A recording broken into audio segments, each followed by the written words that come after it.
Hey guys, Nick here. Welcome to my build video. I'm going to be starting this off with installing the CPU into the motherboard.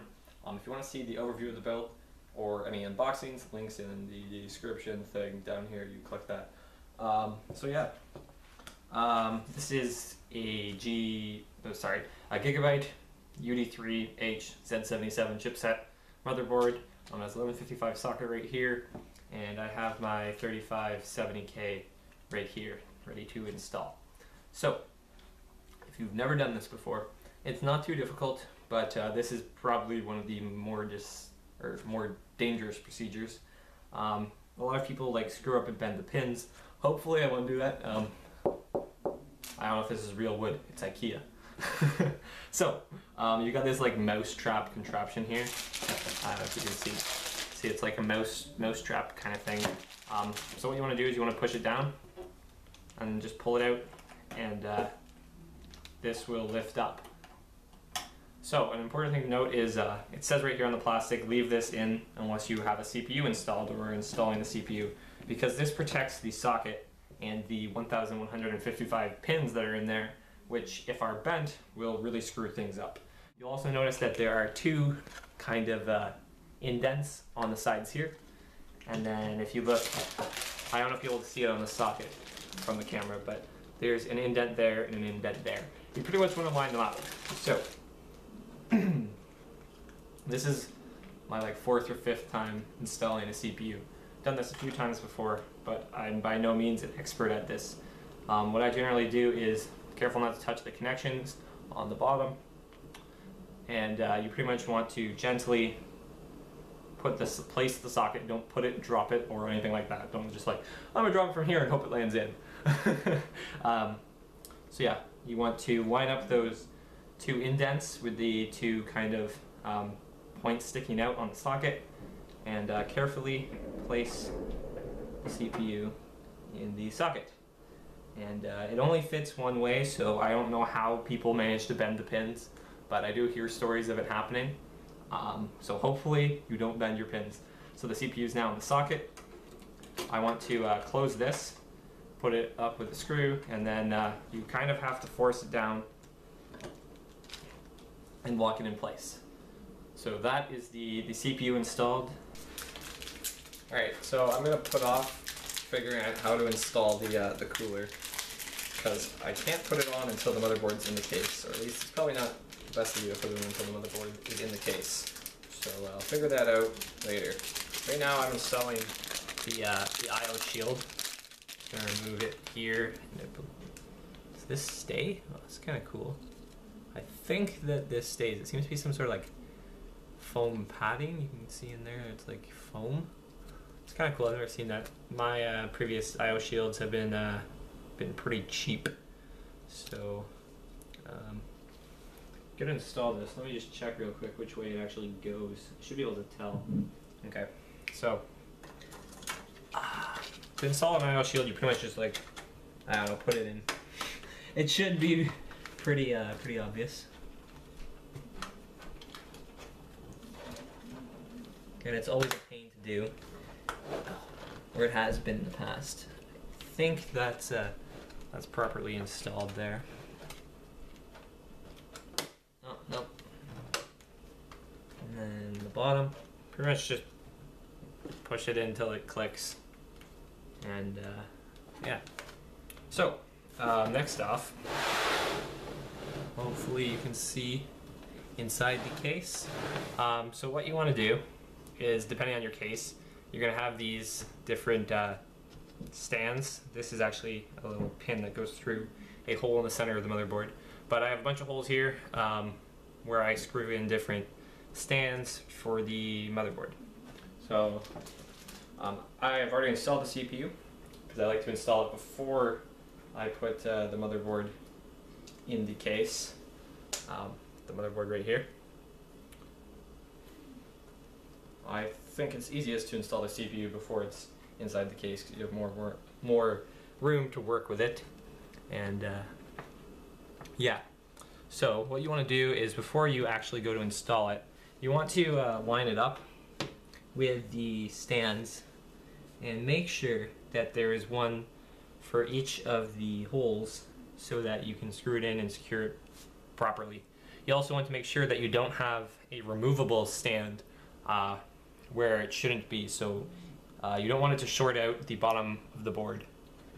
So it appears that this case was designed for an 1155 board, or at least this board, which is an ATX 1155 socket board, and I believe everything lines up properly. So I will place it in.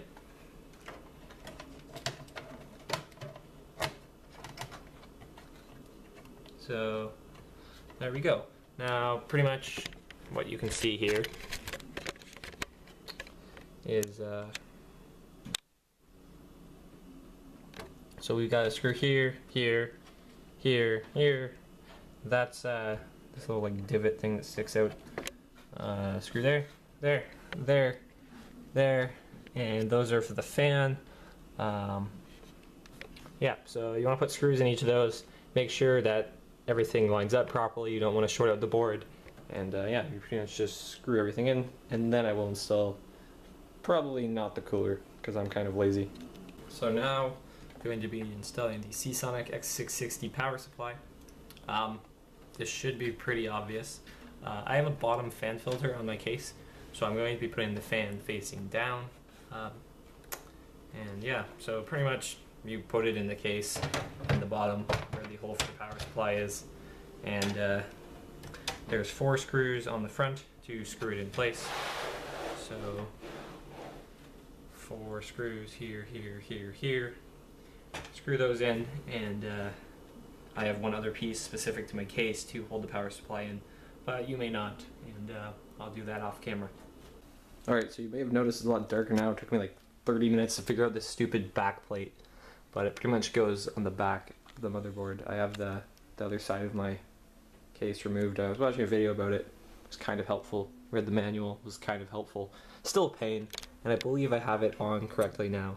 So that's the back plate installed for the cooler. I got my old build there, all in pieces. So now you'll see those holes are where the cooler goes. Okay, so now to install the cooler, you need to apply thermal paste, and this the Zalman cooler I have comes with the thermal paste, so you don't have to buy your own because it's like $10 or $15 sometimes. And you want to apply a small amount. I'm going to try to not apply too much because people are often criticized for applying too much thermal paste. But generally you want to apply a small amount to the center of the CPU, less than you would think, and when you put the cooler on, it spreads it around. That may actually be too much. Hopefully it's not too much.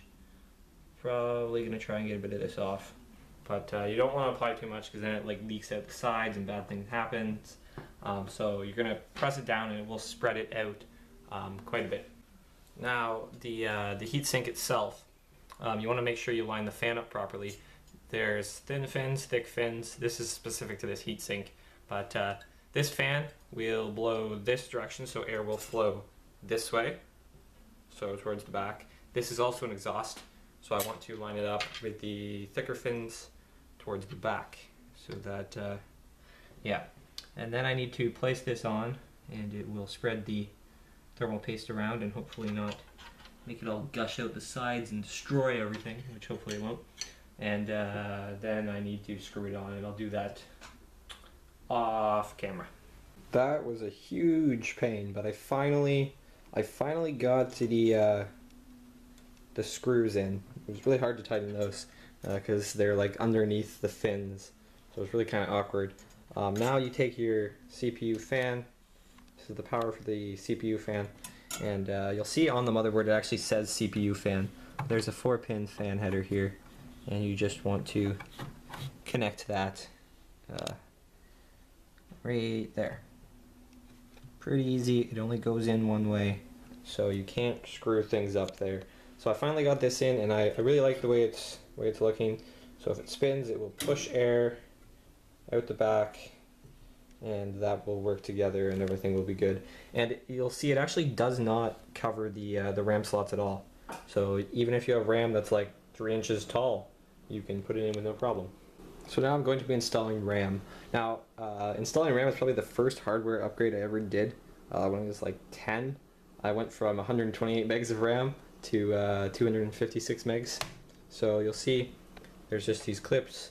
You want to open them on both sides. Some cases, like I know on Asus motherboards, only one of them opens. So only one side actually opens. Sorry, it's kind of dark on that because the fan is blocking the light. But you want to take, if you have only two DIMMs, then you want to use every other one to run it properly in dual channel. At least I think for most motherboards you want to run it like that. If you're using all 4, it doesn't really matter. But if you're only using 2, you want to use every other. So yeah.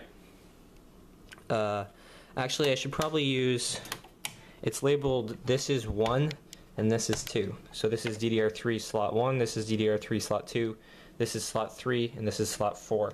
So it's kind of weird. So it's 1, 2, 3, 4. So anyways, so I've got my RAM. The only thing you want to make sure you do right here is line this up. See, there's a little indent there. You want to line that up properly with the indent in the slot. And then,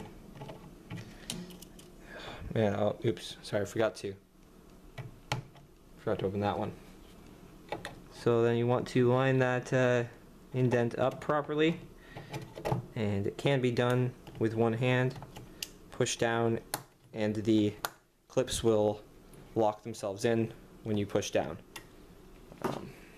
So yeah, and of course that other one went back, locked itself back up, or maybe I did it, I don't know. I don't really want to be blaming the case, and I'm sorry I can't really look where I'm aiming the camera right now because I'm trying to install the RAM with one hand while holding the camera with the other. I wish I had a cameraman here today. That would make things quite easy, but hopefully you saw that.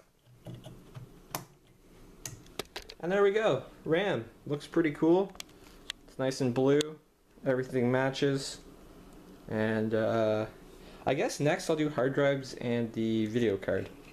Bam! GTX 680. So you always want to make sure that you remove the plastic from your video card. If you're one of those people who likes to keep the plastic on things, then I don't like you. But you're really stupid if you do that with a video card. Bad things will happen. These get hot. You need to remove the plastic. So I'm going to do that right now with one hand while I film this, and hopefully not break the video card in the process of doing so.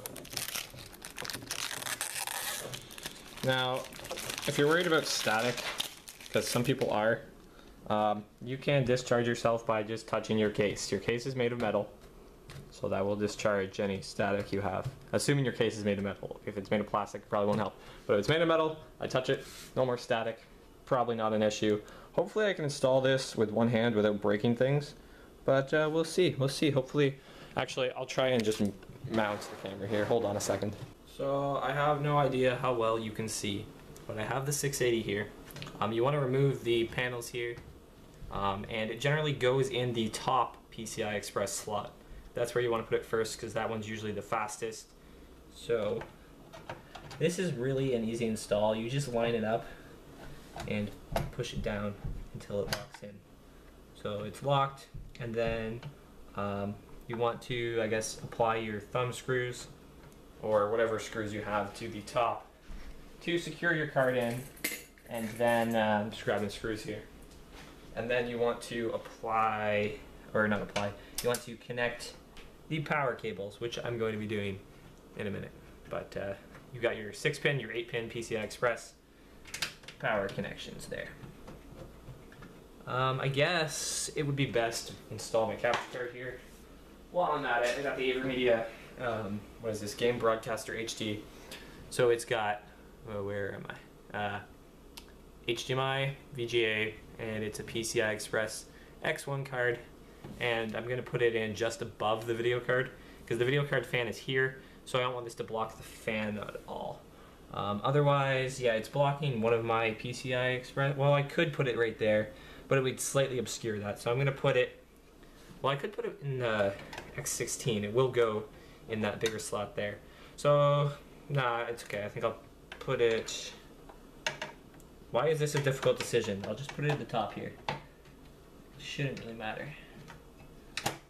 So there we go. It's just above the video card, and it doesn't really create too much heat, so it shouldn't be an issue being near the video card, and it should work just fine. Hopefully this is a good camera angle here. I've got the easy, like, I don't know what this would be called, quick swap base for my case, and pretty much the SSD goes in one really easily. The hard drive is actually easier to put in, but essentially you take your SSD, which is here, and you'll see there's 4 holes here on the side, and it pretty much just goes in there. And this thing might be in the way. If it is, I'll just remove it. If that screw looks like it's gonna get in the way of the did I remove it on when I had the old SSD? I don't remember. Do not recall, but I'll just take that screw out. It's got rubber grommeting in here, which I guess absorbs some shock and makes prevents the hard drive from making noise pretty much. So the SSD goes there, and then I'll screw the screws in off screen.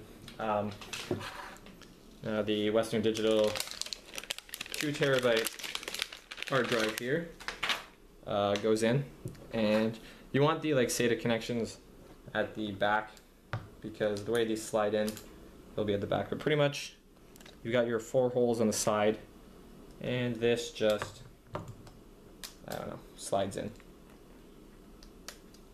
to the hot swap bay. So now it's, oh, there are we. It's securely locked in the bay, or the, I don't know what this would be called, the tray rails, I don't know, something to slide it in. I'll show you how it slides in a second once I screw the SSD on. Okay, so I have the Intel 520 SSD installed here. It's screwed in now. Got the Western Digital installed there. So pretty much what you do with this case, at least, is you just slide them in like that, and then you go around the back and you plug in the power and the SATA connection, and then you plug it into the motherboard and the power supply respectively. And yeah, so they just slide in like that. They slide out easy. It's not like, I don't know, I think it'd be cool if they applied some sort of system where it slid into the SATA and power connection, but at the same time it might cause issues. So I don't know, it seems to be working for now, so I'll connect those, connect everything in the motherboard and power supply and that sort of stuff next. Okay, so I have the 2 right angle SATA cables that were provided with the board. I'm assuming they're SATA 3, if not I'll be disappointed. I do have my own SATA 3. I'm using the 2 right angles because I need them with my case. So these are both going to get plugged into the 2 white SATA ports there, which are hidden under my video card. Now I probably should have plugged these in first, but I'll plug those in and then I'll route them around the back and plug them into the drives. So this case comes with a lot of cables and it's kind of messy, but there I do have about a 1/2 inch back here to manage the cables, so that should help. And I need right angle because I want these to be as close as possible, and I don't remember which one of these is 1 and which one is 0, but it shouldn't matter. I'll change the boot order and the BIOS if it has to be changed, just like that. And I don't know, I'll tie this off. It'll probably be a mess back here, but I don't really care because you won't see it. And yeah, you won't see any of this, so I probably won't do a whole lot of managing behind the case, or at least on the back side of the case, but I'll probably try and use my zip ties and make things neat on the front. So I still need to connect the SATA power here, and I have these, this has this ghetto USB system for USB 3 where you're supposed to route these around the back, but I bought a USB 3 header adapter. It's just not in yet, so I don't know, I'll just leave those. The front USB 3s, the front USB 3s won't work yet, but mess of cables out the back. So I know the lighting's not great here, but you see this will say, this is for the front panel stuff, like the front audio, front USB. So this says HD audio on it. Now you want to find the spot that says audio, and it's right there. And then you pretty much want to line up the pins so it lines up like this, and then try to place it in with a single hand while holding a camera. That's the challenge here, and that goes like that. This actually is a string of blue LEDs that I added in this piece here, and it goes at the back.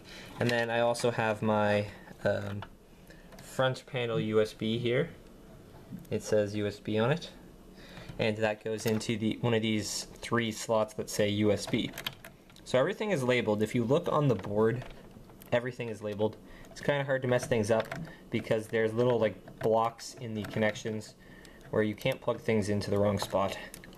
The audio connector will not go into a USB slot, so you can't really screw things up there. All my fans are connected to a fan controller, so I'm not going to be plugging them in directly to the board. Here, this I'm probably not going to do on camera, but these are like the resweat. Sorry, I'm getting kind of tired here. I've been at this for like 2 hours because of the stupid heatsink thing. But power LED, reset switch, power switch, all that sort of stuff go in here, and it's pretty much labeled. So look in the manual if you have to, read the labels, and connect all of these here. So I've connected those there. Don't quote me on this, but I'm pretty sure it doesn't matter which way you connect the reset and the power switch, like in terms of positive and negative, because it's just a switch and it's just closing the circuit. So it shouldn't matter which way you connect it. And the power LED plus and minus is usually labeled. Same with the HDD LED. So that shouldn't be hard to figure it out. I don't think you'll break it if you put it in the wrong way, so if it doesn't work, switch it around. So I've connected all the power connections to my board and peripherals and whatnot. So pretty much here's the video card. It has a 6-pin and an 8-pin. It's not too hard to tell whether you need to plug in a 6-pin or 8-pin. Just look and see whether there's like 6 pins or 8 pins, and you can pretty much tell. Here's the 24-pin. Don't forget to plug that in directly to the motherboard. It's usually on the side here. At the top, there's usually a CPU power 8-pin or 6-pin or 4-pin, and the cable's usually too short, but make sure you connect that. So there's 2 to the board. Directly to the board there is the 24-pin or possibly 20-pin ATX power connection, and then there's the usually 8-pin CPU power connection at the front. Don't forget to connect power to your video card. Don't forget to plug your fan into your motherboard, your CPU fan. If you have any other system fans, plug them into fan slots wherever they happen to be. I guess that's it for power. Oh, power, I'll show you the hard drives in just a second. So I've got this ugly mess of cables back here, and I'm not really sure how to manage them, but it's behind the case, so it doesn't really matter. For your SATA power, oh wow, this one actually came out, so I'll reconnect it. It only goes one way. For most things, you can only plug them in the right way. It won't let you plug them in the wrong way. So SATA power there for the hard drive and SSD. So they're just both connected there. And everything has to be like pushed down tight against the case because there's only a small amount of room for this to go on. And there's still going to be a gap, a slight gap along here. Because the cables stick out too much. And it seems to have actually turned on, which is a good sign. I have the mouse and keyboard plugged into the front USBs because the back ones won't work unless I have a driver, and the front ones will because they're plugged directly into the motherboard. Well, not directly, indirectly into the motherboard. So I don't know if the keyboard is actually on. And press A key. It wants me to. Looks like it's not detecting the keyboard right now. It does have 2 USBs, so maybe it's this USB.